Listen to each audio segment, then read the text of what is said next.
Ce travail a pour but de présenter la méningite virale aiguë sous différents aspects. Pour ce qui est des phénomènes attendus à l'anamnèse, tout d'abord, nous retrouvons les céphalées, qui sont dus à une irritation des fibres sensitives. Les céphalées sont exacerbées par la lumière. On peut ainsi parler de photophobie. Mais elles sont également exacerbées par des mouvements de tête et par le bruit. Ces céphalées irradient vers le cou et vers le rachis. En effet, on retrouve à ces endroits le liquide céphalorachidien. Des vomissements seront également présents. Ils surviennent suite à des changements de position. Ils sont prédominants le matin. Pour ce qui est des phénomènes attendus à l'examen clinique, on retrouve des troubles du rythme cardiaque et du rythme respiratoire. En effet, un sepsis est présent. Une raideur de nuque sera observée. C'est le phénomène le plus précoce et le plus constant des méningites. On recherche cette raideur par la flexion passive de la tête sur le thorax. Ce mouvement sera limité par la contracture très douloureuse des muscles cervicaux postérieurs.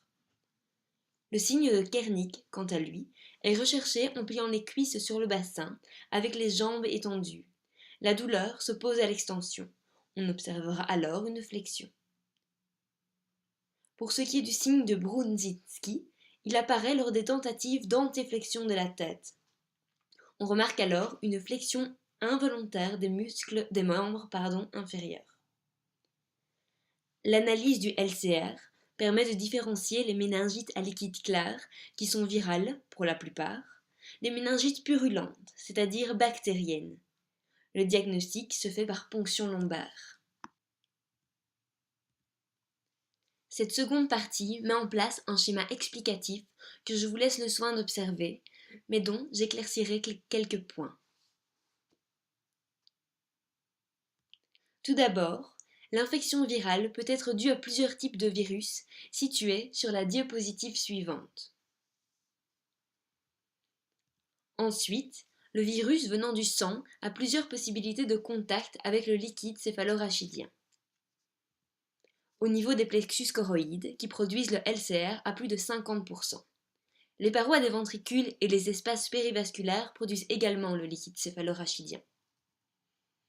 D'un point de vue histologique, les plexus choroïdes sont faits de cellules fort polarisées qui comportent des microvillosités et des jonctions serrées à leur pôle apical et des replis interdigités à leur domaine basolatéral. Une lame basale est également présente. Sous cette lame sont présentes des capillaires fenestrés. Les macromolécules du plasma sanguin peuvent passer librement dans l'espace sous-épithélial. Le passage des capillaires vers le LCR s'effectue en deux étapes. Premièrement, il y a une sortie de l'eau et des solutés des capillaires vers le liquide interstitiel des plexus. Secondairement, une traversée de l'épithélium qui se fait de façon passive pour les solutés liposolubles, mais est contrôlée par des mécanismes pour les substances qui ne le sont pas. On retrouvera ainsi des aquaporines et des transporteurs spécifiques pour les ions par exemple. Ce LCR produit a plusieurs rôles. Une protection mécanique, un rôle de maintien de l'environnement extracellulaire, un rôle d'élimination des métabolites indésirables, mais également un drainage lymphatique et un rôle dans le pH pour la régulation de la ventilation. Les villosités arachnoïdiennes sont un autre point de contact. Ces villosités résorbent le liquide céphalorachidien. En parlant d'arachnoïdes, j'en profite pour vous parler des trois feuillets méningés d'un point de vue anatomique. La parchiméninge correspond à la dure mère, qui est le feuillet le plus externe.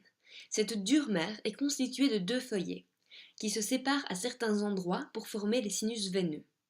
La dure mère forme également les granulations de Pacchioni, ainsi que le sinus caverneux, qui est un dédoublement de la dure mère.